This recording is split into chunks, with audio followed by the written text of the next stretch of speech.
Well, we'd love to know what you think about this. 657-464-7609. You can always email a voice memo from your smartphone to idoubtit@dollemore.com. So we're going to jump back to a topic we talked about a little bit where people are starting to complain like that we talk about race a lot. And the reason that we talk about race a lot is not only because of the hate crime that recently happened in Florida. And they continue to happen constantly, seemingly on a monthly or every other month basis. There's a horrific crime that's predicated because of the color of someone's skin in wherever they are, whether that be a shopping center, a Walmart or whatever in Buffalo, a Walmart in El Paso, or a Dollar General in Jacksonville. Right. And people will try to make the argument, well, this is going to be naturally solved through attrition. And I came across a story this week that I haven't seen widely reported, and it makes a good case that attrition is not going to solve our problem. That is the old generation dying off. It is not just old people who are racist. Racist kids also exist. And that is the case in this story where there was an attempted murder on a 14-year-old in Massachusetts. Details have been released about an alleged racist murder attempt at a pond in Chatham. 14-year-old John Sheeran was indicted by a grand jury on charges of attempted murder and assault with a dangerous weapon. Sheeran is one of two white teenagers that allegedly targeted a black juvenile in July. Two witnesses say they saw Sheeran pushing the victim underwater, knowing that he needed a life jacket to swim. They also say that a second white juvenile was laughing and called the victim George Floyd.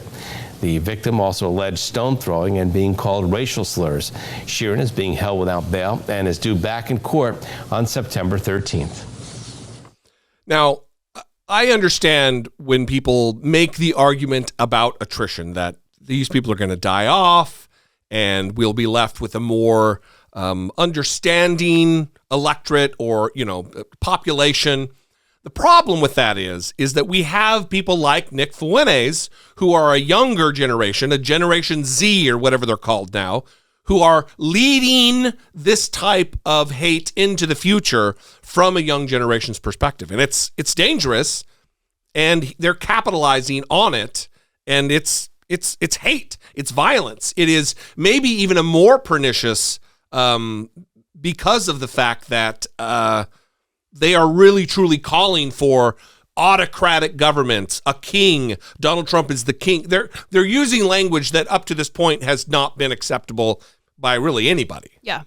Yeah, so we're going to continue to talk about race. We're going to continue to get people complaining that we're talking about race, but this is why we're talking about race. I mean, you might notice, if you're Steve, you might not notice that on this show Shut that lady up. We talk a lot about injustice and how we can move toward a more just and equitable society.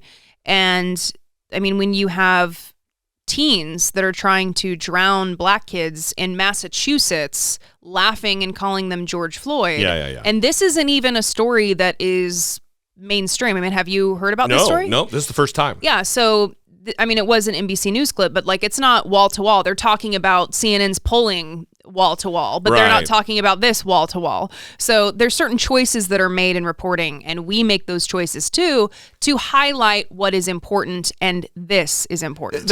I'm glad you said that. It teed me up to say this, that we're going to use this, our platform and our little tiny corner of the internet in a responsible way, and it's bringing stories like this to light so people don't fall into some slumber, being comfortable that racism is behind us. Once Donald Trump is no longer president, we'll be back to normal, when normal is racism. Normal is attacks on black people, and normal is white supremacy, and that is what we need to do, and we're going to use this platform, whether Steve fucking likes it or not, to talk about these issues.